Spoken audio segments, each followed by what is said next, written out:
Hi everyone, hope you're doing well from wherever you're watching this channel, depending on your time zone. Now, yesterday it was Saba Saba Day, and this is in remembrance of what happened in 1990, where people came out to demand for democracy, rule of law, and justice. So this day yesterday was used, it was referred to as Saba Saba March Memorial Service for the Gen Z's revolutionaries who have lost their lives. So these are Gen Z revolution heroes. Remember, we have lost so many people.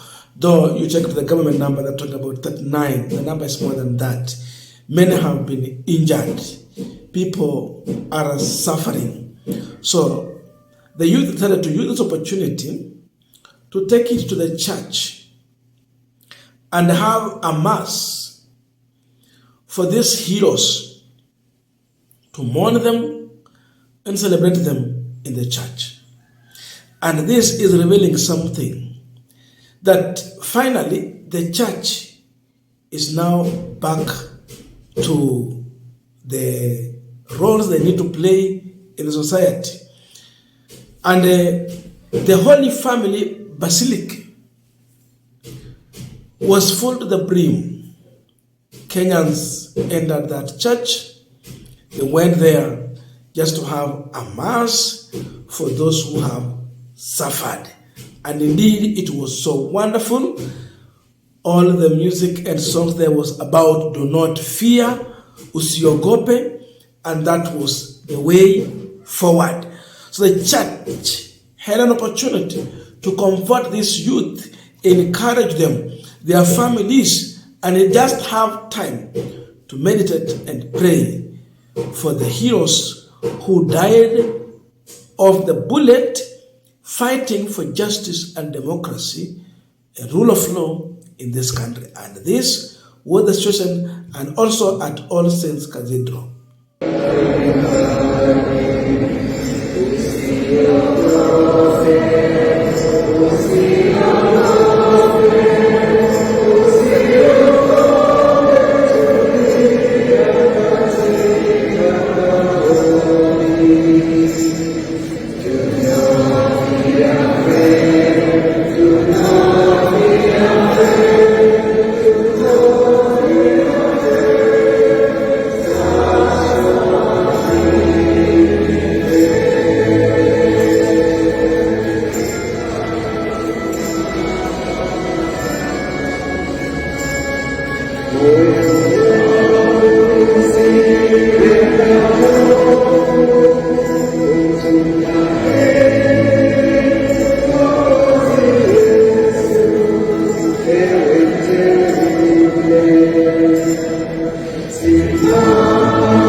Now, we are continuing with this panel discussion, but just a quick request.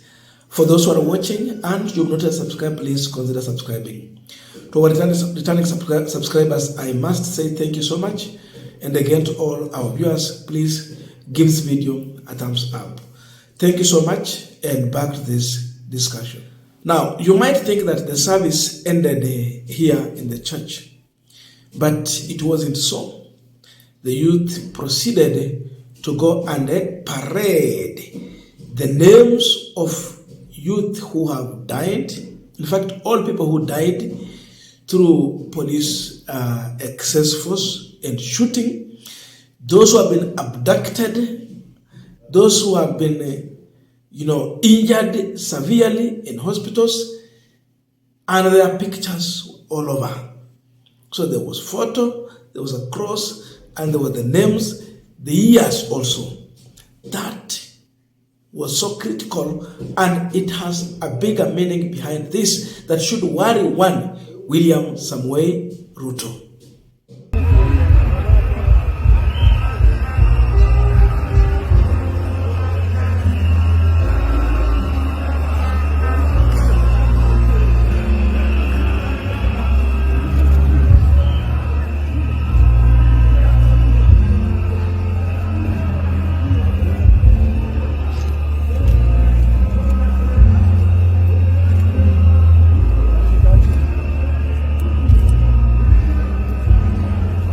Long live Matthias, long live. Long live. Long live Matthias, long live. Long live. Long live Matthias. Now, definitely looking on how the events was unfolding, you will agree with me that Gen Zs are being more organized, very well organized and organic than all of even Kenya Kwanza and UDA, because they behave differently. Their names are using to call them, but I will not call here. But the youth are so organized. Gen Z's change is unstoppable. A change to our democracy. A change to the governance. A change to accountability.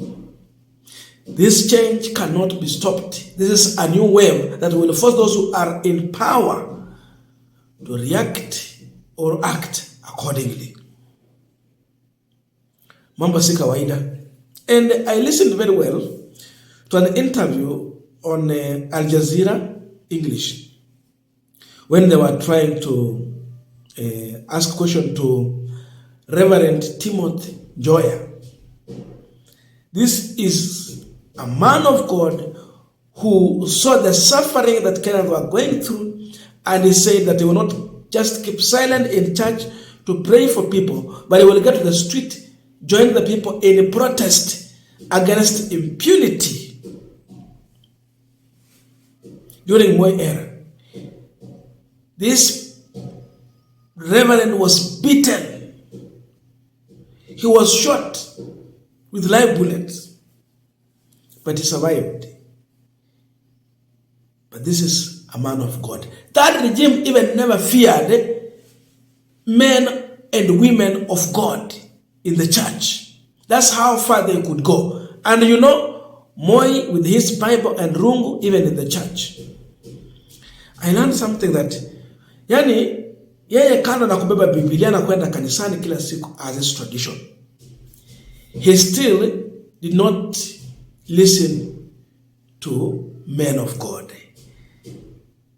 He gave order such that even Reverend Timothy Joya was beaten and brutalized. There's something he said, that those who are protesting are my grandchildren. I quote him. They are my fruit. They are keeping the fight. When he said they are my grandchildren, indeed by age, Gen Zs are Reverend Timothy Joya's grandchildren.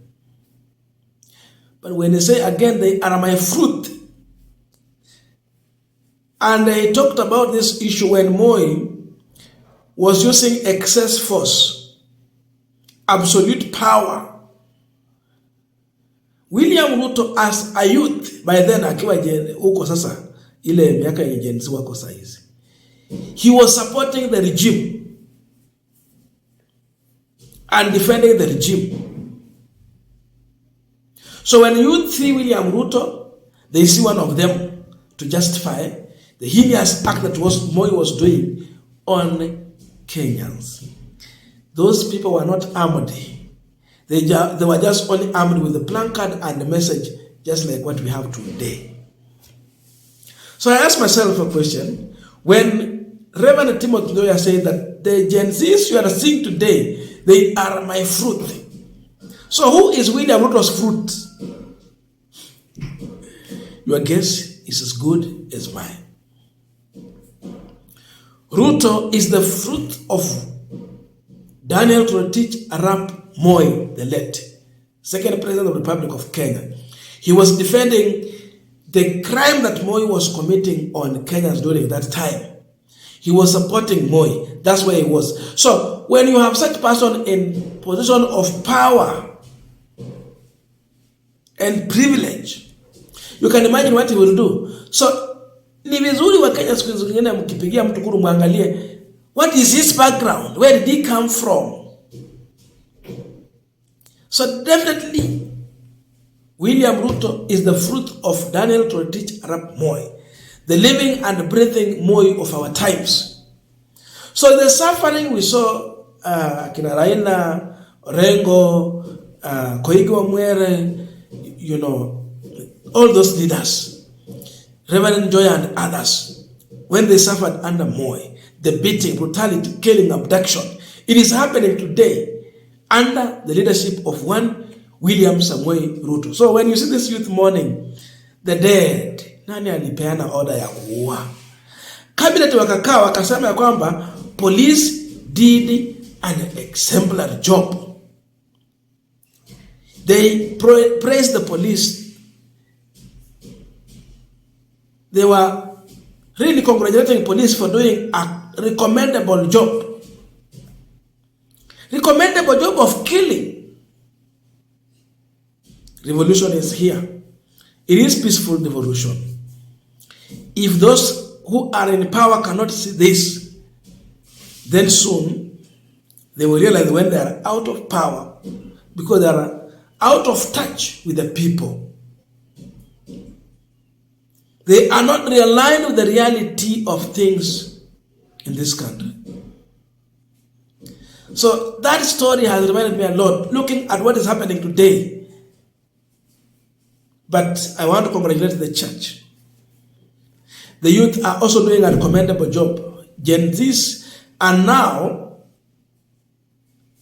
you know, forcing the church back to the right trajectory. But it's like youth had left the church. They have realized the importance of going back to the church, and now they are taking their position in church. Therefore, politicians cannot have any say. The issue of coming to the church to manipulate the people.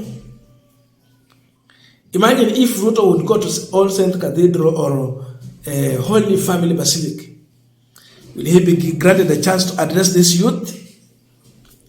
No youth will allow William Ruto to address him or her. Haingewezekana.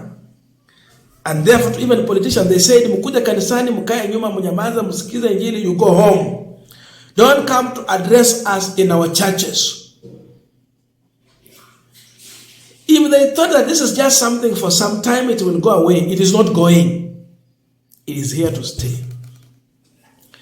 Now let us look into the issue of parading the names with the cross, the photos of the victims. This is a serious issue for security purpose. ICC are also watching. The names are being paraded. IG of Police Japhet Kome, you are not safe.